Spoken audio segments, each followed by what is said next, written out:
guys, welcome back to my channel. So today I'll be showing you puri, my style, which is really flavorful, simple and easy to make. So let's head into the kitchen. So in terms of my ingredients, I've got 2.5 piala of flour here. So this is white and brown flour mixed together. Then I've got some ghee, which I'll be using to knead the dough. I've got rice bran oil, which I'll use to fry. Now you can use any oil that you want to. Just make sure you are choosing a high smoke point oil, because obviously we'll be frying it, and that's with anything you do fry. Mustard oil is really good as well. I tend to use that quite a bit. I don't have it on me at the moment, so I'm going with the rice bran oil. We've got some hot boiling water, which I'll be using to knead the dough, and then we've got some extra flour. So this is obviously you'll need it when you're rolling out the puri, and also if your flour gets a bit soft, you can probably add a bit more of that as well. Now what I do is I do add in a few things to my puri just to make it that much interesting. So I'll go over what I've got here. So I've got 1.5 teaspoons of turmeric. I've got 2 tablespoons of kasturi methi. Now this is all optional, so you can add these if you want to, or just make simple puri. This is how I like to make it, so I'm just sharing you my recipe. And then I've got some jeera. I've got, I think, 1.5 teaspoons of jeera. And then I've got some carom seed, which is ajwain. Now if you are frying anything that includes your bhajia, your butter, or your puris, try and add a bit of ajwain. It helps with the digestion as well. And then I've just got some pink Himalayan salt there that I just use for my cooking. Alright, I'll show you how I put this all together and how I knead it. I'll be using my hands to knead today, so I won't be using a dough maker today. Alright, so to my flour, I'll add all this in there, and then just make sure I give it a nice mix. So just want to mix it all together just so that everything's incorporated really well before you add any of water. So give it a nice stir. There we go, that's looking really good.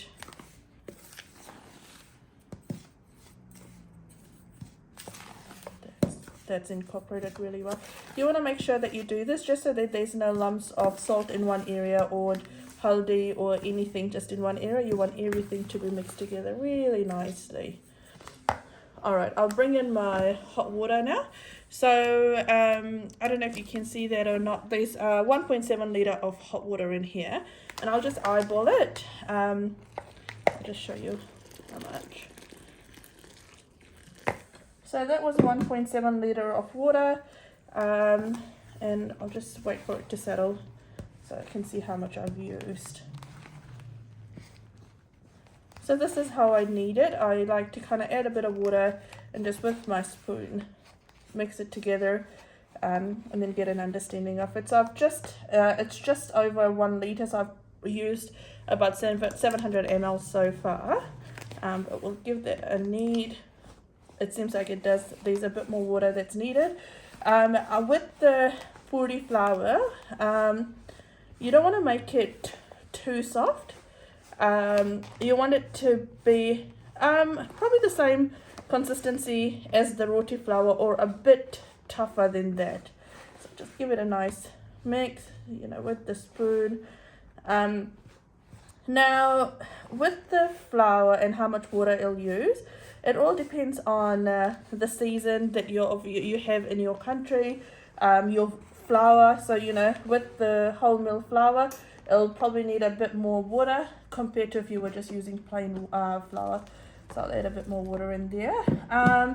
So here in Auckland we've got winter, so it is getting a bit colder. So obviously there's a lot more dry air in that, so we'll probably need a bit more a bit more water in there. So just giving it a stir. Oops, there we go. Just making sure you're cleaning up your mess. I've got a clean cooked bench top, so it's okay. I'll bring that up. So I don't want to speed up the process or anything, just so that you can see what it looks like. There we go. I feel like that's okay, because that's coating the spoon really nicely in that. So just make sure you've got clean hands as well, so give your hands a nice wash. I'll just put this to the side, and now you go in with your hand. Now if the flour is too hot, just let it sit for a bit until it's warm enough for you to handle it. So just, you know, just making sure that you're scraping the sides as well, and just giving it a nice stir. So a mix. There we go.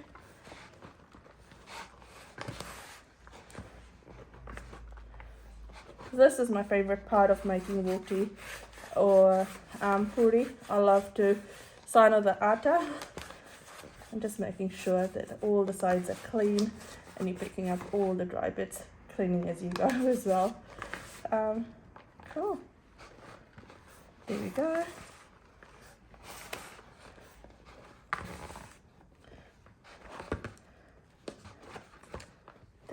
So that's all come together really nicely. And then I will put in my ghee and then I'll mix it together. So I'll just pause for a bit, open my ghee container, and then we'll go. Cool, so we've got some ghee in there, and I'll just kind of take that and put that at the back as well. And we'll just, again, continue to knead it, making sure it's all incorporated really nicely. And I remember my nan saying to me, my nani saying to me, you'll know that you have done a good job kneading if your basin or your tari comes out clean. So I always have that in my mind. She's no longer here, but I always make sure, you know, when I'm kneading my dough, I don't have any dry bits or anything in my basin, so it's nice and clean. So just knead it as much as you can. You can see that it's looking nice and yellow. And people, if you're cooking it for family or visitors and that, they'll obviously always be interested in this. And I feel like this method of making puri dough, it doesn't actually soak up that much oil, which is really good. There we go. So that's done all nicely. There we go. And it's nice and soft to touch. I'll give you a closer look. So nice clean bowl, and you can see it's looking this yellow color. I'm not too sure you can see it in the camera properly or not. And you can see the kasturi methi that's coming through. Now what I'll do is I'll make it into dough. So I like to actually make it into roti and then cut it in triangle. I'll show you what that looks like. That way I just find that it's a bit more faster for me. Cool, so I started actually making the doughs a bit smaller, and then I realized I didn't hit record. So this is how I do it. I take a chunk of flour from there, and then I just make it into little balls. So I'll take it like that, kind of make it into whatever size you want. My sizes are quite big, but you know, obviously whatever size your rotis are, and then just dip that in the flour and then just put that to the side and just repeat the process. So again, take it like that. Just with something with this as well, because there is salt added to this, you don't want to leave it sitting for too long because it does start to get soft, and that's what actually happened with mine here. So that's why I'm actually dipping it in a bit of flour when I'm putting it to the side, just so that it doesn't get too soft.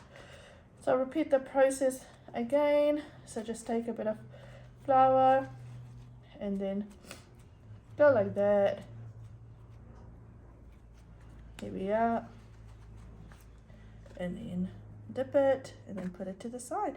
So I'll continue this and then I'll come back to you guys. Cool, so I'll show you how I get it done, how I make my puris. So I'll just make it into a roti. Just with, you know, when you put the dry flowers and all that stuff, just make sure you don't put a lot of it as well, because when you do fry it, hang on, I'll just put the knife to the side. When you do fry it, it can make your oil dirty. So just make sure that, just put enough just so that your flour can soak it in. So I'll roll it like a roti. There we go. So like I was saying, my rotis are quite big. You can see that as well. It's almost the size of the board actually.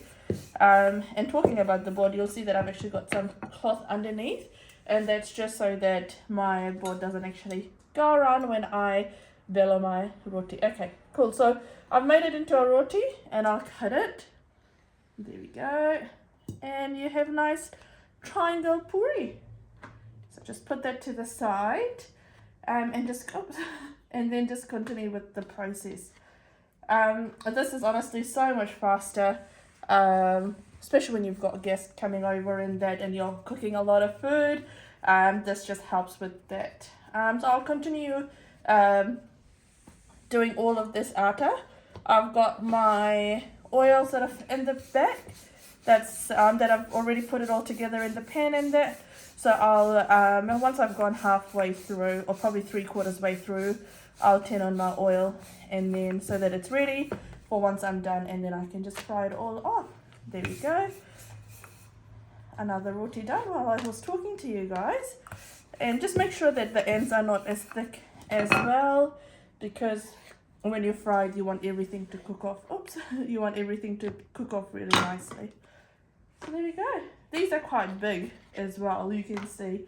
So maybe just the 4 puri, which is probably 1 roti, will fill people up. So I'm doing it. You can see that I have added a lot of flour and all that to my atta, but you can start to see that starting to absorb it. And that's just because, like I said, there's salt in this and it's made my atta a bit soft. So I've just added the dry flour in there just to help me out, and it doesn't stick as well. There we go. That's looking really good. I've also added pureed spinach to my puri as well to make it look green. So, or if you want it to look pink, you know, if you're doing it for a baby shower or anything, then just add a bit of beetroot in there as well, and it'll look really nice as well. Cool. All right, I'll continue with this, and then I'll come back to you guys once I start frying. Okay, I'll show you how I put it in the oil. So my oil's quite hot, and I'll just slide my puri in there. Just be careful when you're sliding it in, doing it this way instead of kind of putting it towards you. And once you put enough in your pan, you just want to sort of separate that and let that puff up. There we go. Just add a bit of oil to it just to help it puff up, and that's just looking really good. That one just needs a bit of help, and I think this one needs a bit of help as well. Cool, so that's looking nice. Once the bubbles have come down, you can see over here, then we'll just flip it and cook this side. So this is the thicker side, so you want to make sure that you cook this side properly, and just kind of press it down a bit just so those edges cook off nicely as well, and just so that it's not raw. Here we are.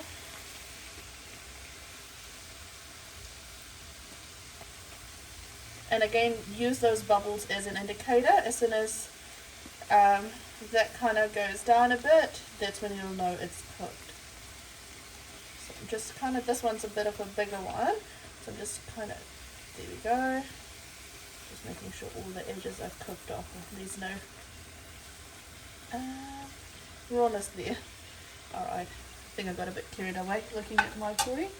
So once you've done it, so you can see my setup here, so I'll take it off, put it in another plate, and then once it's been sitting there for about a bit, then I'll transfer it into my actual container that I'll be putting it in. So just scoop it up. It's a bit hot, don't attempt this at home, but there we go, that's looking nice and brown. And just get rid of all the excess oil as well. So that's nice there. This will go really well with some puri, some katar, or some meat as well. I've actually cooked some chicken curry today, and we'll be having some puri with chicken curry, avocado and salad today. I'll dish that up and I'll show you what that looks like. So just get rid of all that excess oil, even if it does take you some time. Cool, so there you go, that's looking nice, and you can kind of see there's not a lot of oil that's there as well, and we'll just kind of continue with it. And just putting it aside on another another plate will make sure that excess oil comes off as well before you transfer it into your actual container. When you transfer it into your actual container, just make sure you've got it lined with some paper towel as well, so that it soaks up that excess oil as well. Cool, so I'll continue with this and do up all my puris, and then I'll show you what it looks like at the end. So I'll show you one more batch here. I think I allowed the oil to get a bit hot, but that's okay. So the ones that doesn't actually puff up, just add a bit of oil to it on top of it to help it. If it doesn't, like this one's not popping up fully, that's absolutely fine. So I'll flip that and just cook that thicker side off quickly. And I'll just kind of put the heat down a bit so that it cooks off nicely. Just make sure when you are adding your puris to the pan, you're not overcrowding it, because that will definitely bring the temperature down and it makes it really oily as well. So that's cooked up nicely. Then I'll take in this and just do not attempt this at home, but there we go. Cool. And then just get rid of that excess oil again.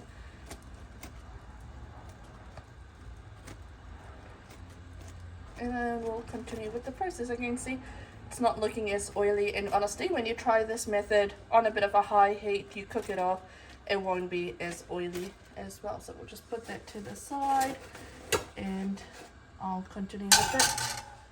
And so like I said, I've just served that puri with some curry, some avocado chutney, but honestly you can just eat this puri on its own. It's so nice, so fluffy, and you can see that there's no oiliness to it as well, which is really good in a puri. Alright guys, thank you for watching. Take care. Bye.